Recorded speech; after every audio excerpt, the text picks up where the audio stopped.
Euphrates River, long part of the area known as the Fertile Crescent, is a significant landmark in Scripture and a valuable resource in the Middle East as it runs through Turkey, Syria, and Iraq. Over the past few years, the water level of the Euphrates River has dropped dramatically. The drying up of the Euphrates River has revealed several ancient ruins and a cave. Some people are quick to point to the drying riverbed as a fulfillment of the Bible's end times prophecies.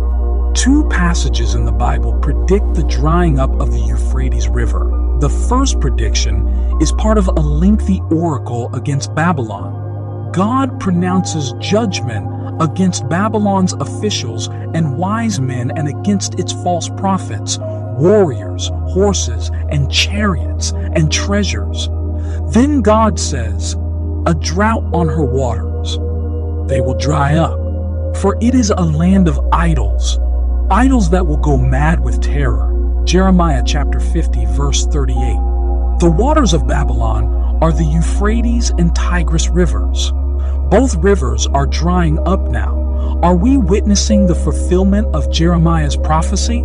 The second prediction of the Euphrates River drying up comes as part of the 7 bowl judgments in Revelation.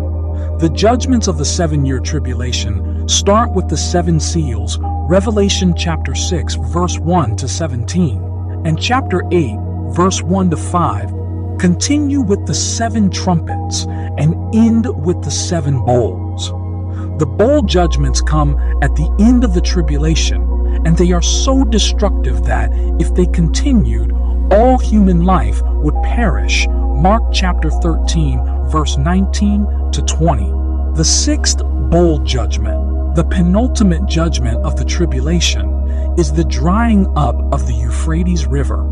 Revelation chapter 16, verse 12 says, "The 6th angel poured out his bowl on the great river Euphrates, and its water was dried up to prepare the way for the kings from the east."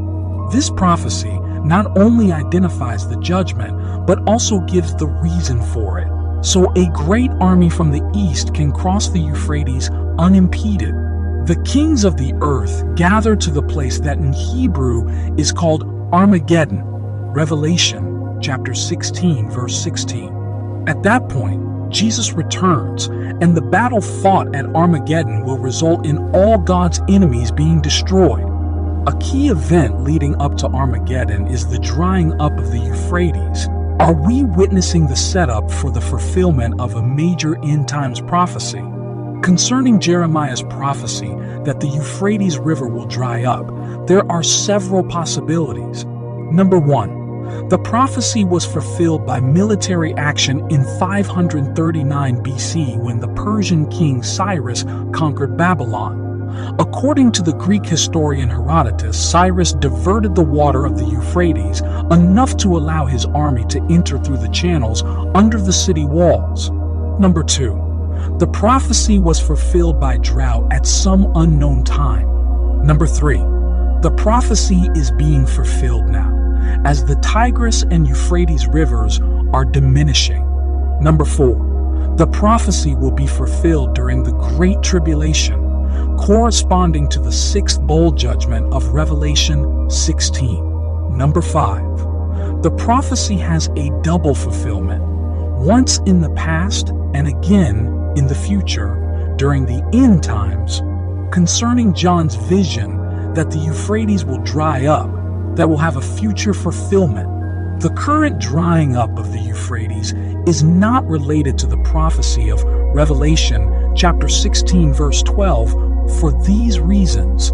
Number 1. The 6th bowl judgment comes near the end of the tribulation. Before the 6th bowl, the Antichrist will rise to power.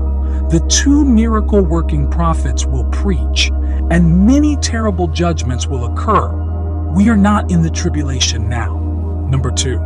According to Revelation chapter 18, verse 17 to 19, Babylon in the end times will do much commerce by ship, suggesting that the rivers in that area are freely flowing during the tribulation, at least for a while. Number 3. The supernatural drying up of the Euphrates in Revelation chapter 16 verse 12 allows an army from the Orient to march westward. No such army is threatening Israel now. When it comes time for the Battle of Armageddon, the Euphrates River will indeed dry up. The current water level of the Euphrates, the revealing of ruins and caves, has nothing to do with Revelation chapter 16 verse 12. That simply hasn't happened yet.